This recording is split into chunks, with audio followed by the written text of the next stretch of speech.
வணக்கம், வணக்கம், வணக்கம் நண்பர்களே. அதாவது செந்தில் பாலாஜி அவர்கள் வந்து பார்த்தீங்கன்னா, சிறையிலிருந்து தப்பிக்க விஷம் அருந்தி நாடகம் அப்படின்ற ஒரு தகவல் கிடைத்திருக்கு. ஸோ இந்த தகவல் பார்ப்பதற்கு முன்னாடி நம்ம சேனல சப்ஸ்கிரைப் பண்ணி பெல் ஐகான கிளிக் பண்ணி வச்சுக்கோங்க. வாங்க என்ன தகவல் இருக்கு அப்படின்றத முழுமையா பார்க்கலாம். செந்தில் பாலாஜி அவர்கள் சாப்பிட்ட இட்லி விஷம் வந்து பார்த்தீங்கன்னா, தற்பொழுது இருக்கிறதாக தகவல் வெளியாகி இருக்கிறது.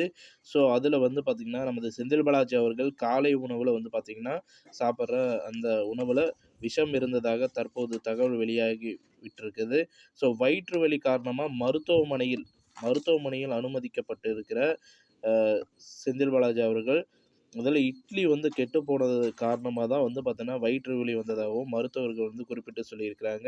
ஸோ இன்று இரவு அமலாக்கத்துறை அதிகாரிகள் புழல் சிறையிலிருந்து திகார் சிறைச்சாலைக்கு மாற்றப்படுவதற்கான ஏற்பாடுகள் அ நீதிமன்றத்திடம் மனு தாக்கல் செய்திருக்கிறார்கள். அதற்கு முன்பாக செந்தில் பாலாஜி அவர்கள் நாடகமாடுகிறார் என்று அமலாக்கத்துறை அதிகாரிகள் தற்பொழுது அவர்கள் வழக்கறிஞராக இருக்கக்கூடிய துஷர் மேத்தா அவர்கள் வந்து பார்த்தீங்கன்னா, குற்றம் சாட்டியிருக்கிறாரு.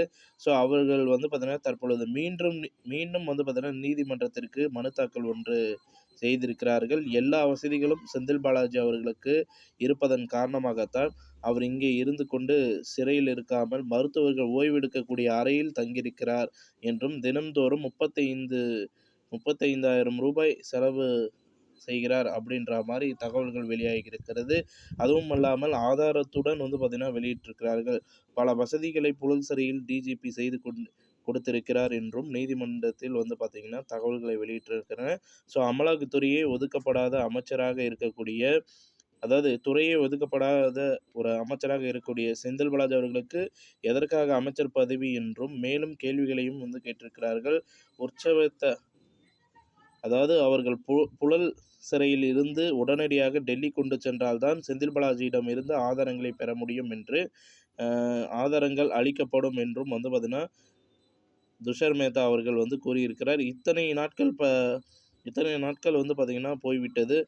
இருந்தாலும் வந்து பார்த்தீங்கன்னா, குற்றவாளி வந்து எந்த ஒரு வித கஷ்டங்களும் அனுபவிக்காமல் மனுவில் வந்து பார்த்தீங்கன்னா குறிப்பிட்டிருக்கிறார்கள். இந்த உணவு சாப்பிட்டதன் மூலமா தான் வயிற்று வலி இதற்கான காரணம் ஏற்பட்டது. மருத்துவர்கள் நாடகம் ஆடுகிறார்களா என்று முழு விசாரணை மீண்டும் தொடங்கியிருக்கிறது. உணவு சரியில்லை என்றால் எதற்காக மற்ற கைதிகளுக்கு எந்த ஒரு பிரச்சனையும் வரவில்லை என்று கேள்விகளை எழுப்பியிருக்கிறார்கள்.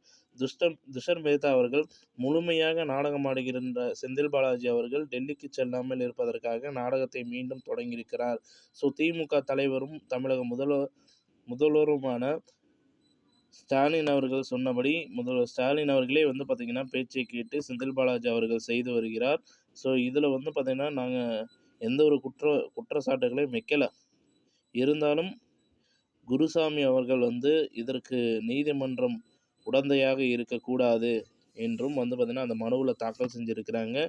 விஷம் இருந்ததா அல்லது நாடகமா என்பதை நாளைக்கு நடக்க இருக்கும் உலகளாவிய விசாரணையின் போது வெட்ட வெளிச்சத்திற்கு வந்துவிடும் என்பது நிதர்சனமான உண்மை. இந்த தகவல் பிடிச்சிருந்தா லைக் பண்ணுங்க, ஷேர் பண்ணுங்க.